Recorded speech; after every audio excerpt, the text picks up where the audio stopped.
Okay naman, this is actually our third official practice. Okay, we started Monday, so first time namin na kompleto this week, no?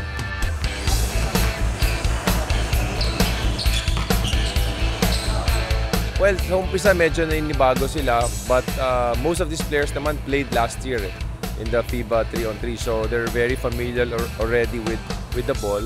So it's a matter of adjusting to it, getting used to it in our practice.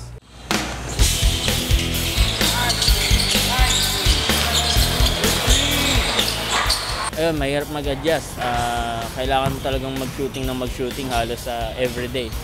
So, minsan sa practice, medyo malakas yung tira namin. Kasi sanay kami sa mabigat na bola. Siyempre, from college to yung laking adjustment Sa physicality pa lang Kailangan masanay. Tsaka papasok na rin ako ng PBA, so kailangan ko to para sa pagpasok ko sa PBA. From what I'm hearing, it's going to be a tough competition this year, no? Because I heard that the FIBA World Champion last year is competing in this leg.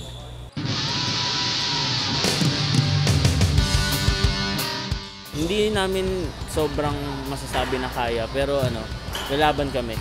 Baga, syempre nandito yung mga champion din sa ibang bansa So, sobrang competitive nung laban ngayon.